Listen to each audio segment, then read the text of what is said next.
kuat, asam lemah, berarti garam basah. Oke. Kemudian yang terakhir, bagaimana kalau garam itu berasal dari reaksi antara basa lemah dengan asam lemah atau asam lemah dengan basa lemah, sama saja.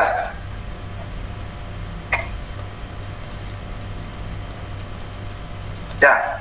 Nah, kalau ada reaksi garam seperti garam yang terbentuk seperti ini, kita tidak bisa menentukan sifatnya.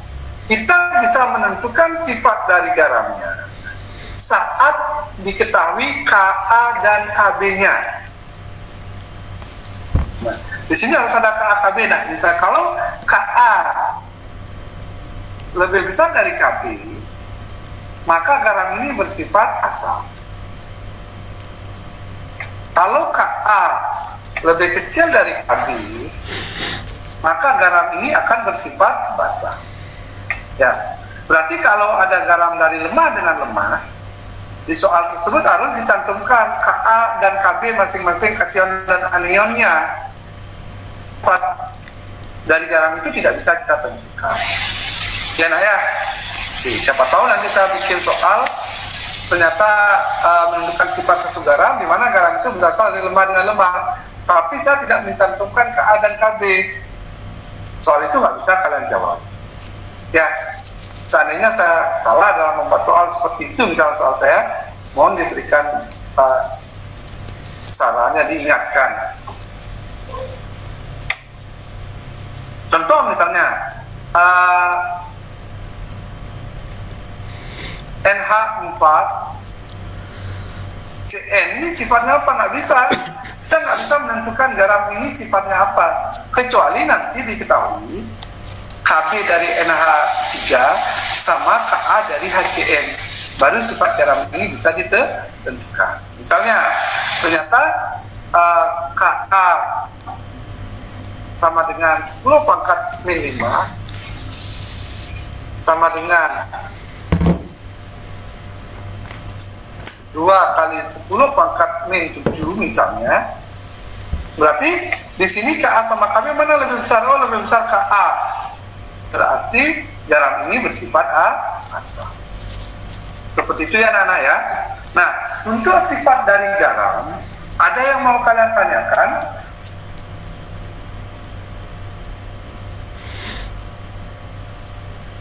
Untuk sifat garam ada yang mau ditanyakan?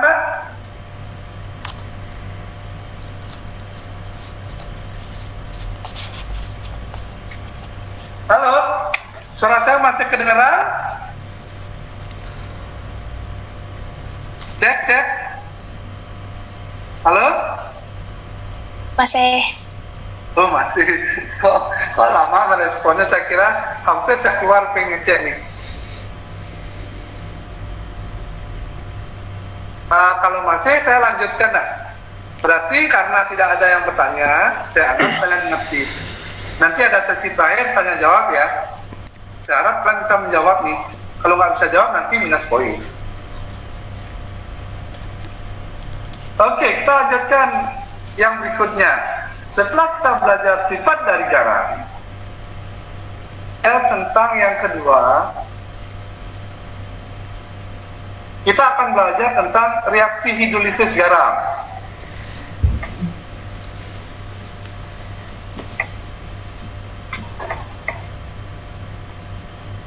Ya, di reaksi hidrolisis ini kalian harus tahu jenis-jenis reaksi hidrolisis. Ada hidrolisis sebagian atau parsial, ada hidrolisis total atau sempurna, ada tidak hidrolisis. Nah, tadi kalau sifat ditentukan oleh yang kuat, sifat itu karakter ya, berarti yang betul adalah karakter yang lebih kuat. Nah, sekarang kalau hidrolisis itu adalah reaksi suatu garam dengan air, atau bahasa biasanya adalah dicemplungin ke air, dilelepin ke air. Berarti yang bisa kita siksa atau kita cemplungin ke air, kita lelepin ke dalam air adalah pastinya yang lemah. Kalau dia kuat melawan pastinya, berarti reaksi hidrolisis itu tergantung dari yang lemah. Kalau ternyata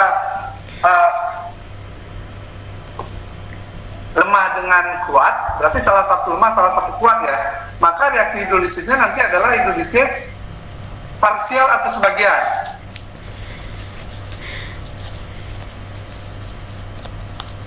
Reaksi hidrolisis parsial atau sebagian ini pada garam yang berasal dari lemah dengan kuat. Berarti salah satu lemah, salah satu kuat. Saat garam itu berasal dari salah satu lemah, salah satu kuat, maka garam itu terhidrolisis sebagian atau parsial. Kedua adalah garam yang terhidrolisis total atau sempurna. Hidrolisis total, sempurna. Garam yang berasal dari lemah dengan lemah. L itu lemah ya. Berarti kalau keduanya kation lemah, anionnya juga lemah, maka garam itu bersifat terhidrolisis total atau sempurna.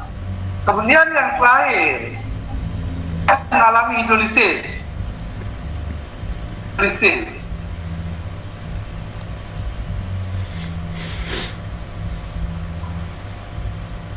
Garam yang tidak terhidrolisis berasal dari keduanya kuat, kationnya kuat, anionnya juga kuat. Kalau sudah kuat dengan kuat, maka garam itu tidak terhidrolisis. Saya ambil contoh misalnya, contoh di kanan ini ya. Contoh misalnya, garam itu adalah CH3COONA. CH3COONA. Saya reaksikan pada air, berarti ditambahkan H2O. Nah, di sini coba perhatikan, berarti kalian harus tahu nih,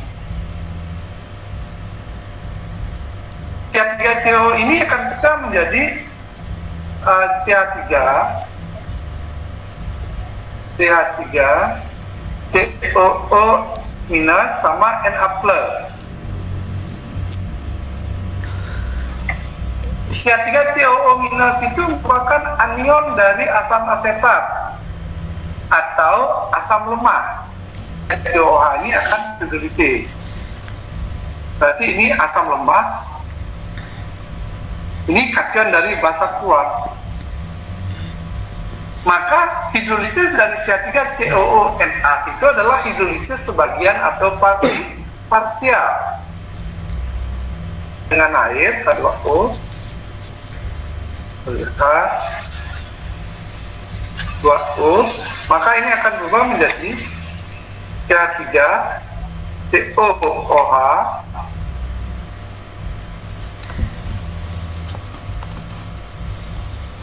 OH minus. Nah, cukup ya.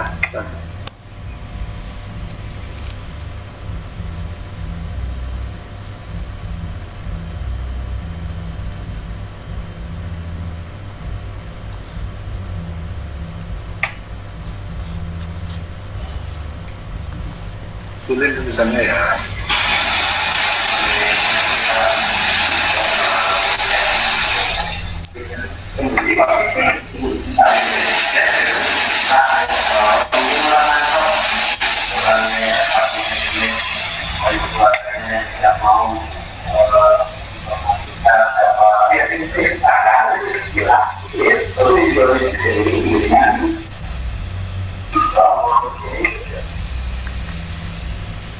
Kemudian Na plus H2O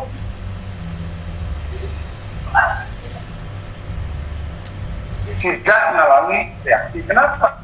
Karena Na plus itu berasal dari basa kuat. Yang kuat itu tidak terhidrolisis, berarti CH3CONA itu hanya terhidrolisis sebagian. Hidrolisisnya seperti yang saya buat di depan. Kemudian, kalau misalnya NaCl nih, saya mau hidrolisis nih. NaCl. Oh. NaCl ini akan berubah menjadi Na plus. Na ini adalah berasal dari basa kuat. Cl ini anion dari asam kuat. Keduanya sama-sama kuat. Direaksikan, nggak terjadi reaksi. kemudian Cl minus